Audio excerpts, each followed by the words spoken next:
I now lay upon my back, and at full length, on a species of a low framework of wood. To this I am securely bound by a long strap resembling a surcingle. It passes in many convolutions about my limbs and body, leaving at liberty only my head and my left arm to such extent that I could, by dint of much exertion, supply myself with food from an earthen dish which lay by my side on the floor. Looking upward, I surveyed the ceiling of my prison.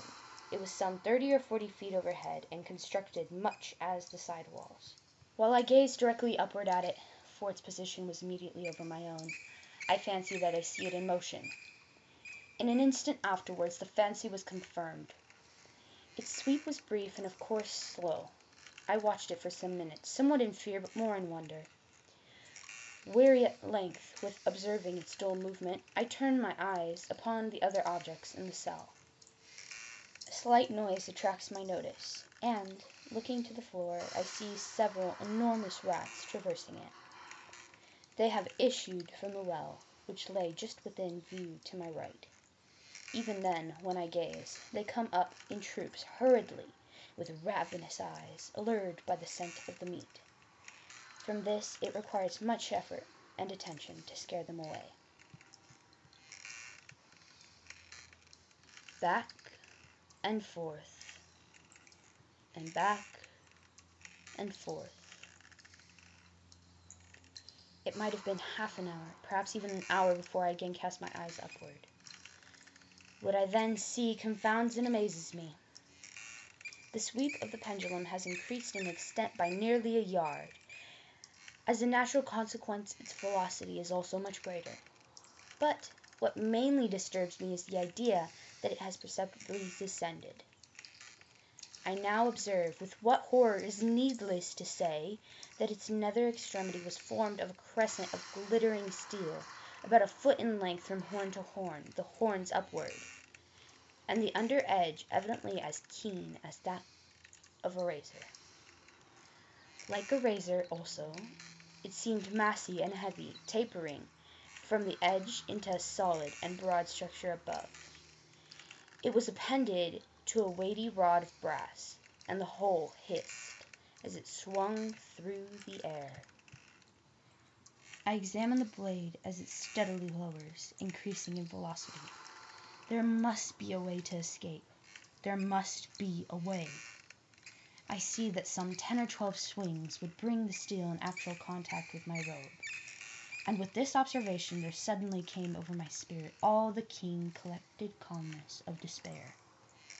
For the first time during my many hours, or perhaps days, I thought, how can I escape? After some thought, I realized that the only way I would be able to ever escape is taking an inventory of my surroundings. Okay, so a razor-sharp bob quickly descending, sailing a good 30 feet away, 3 inches above my torso. About 12 more swings remained until my torso was separated with my legs as well as my life.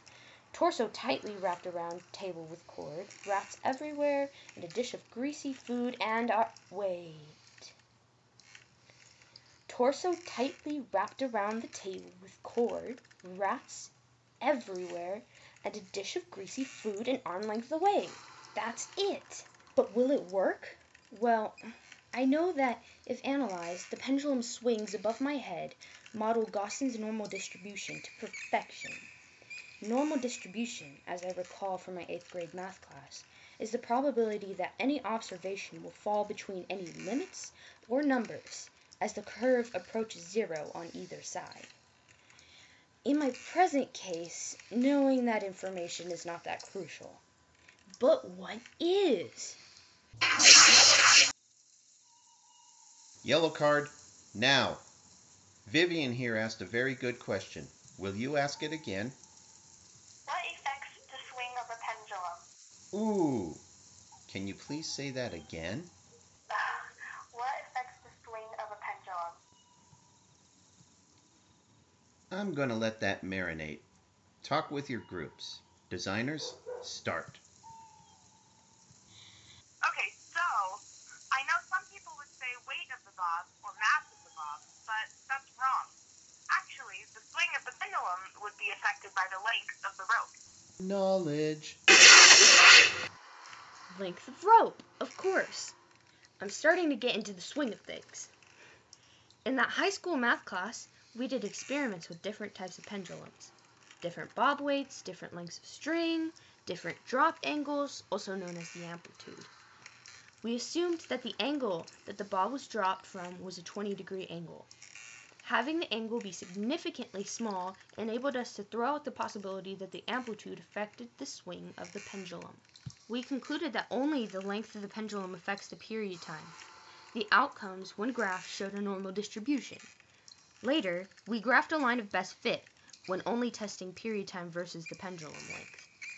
We also discovered in that math class that the period time, or the time that it takes for the bob to swing all the way to the left and back all the way to the right, of a 30-foot pendulum is approximately 6.08 seconds. We calculated the speed of the pendulum by using a function from physics.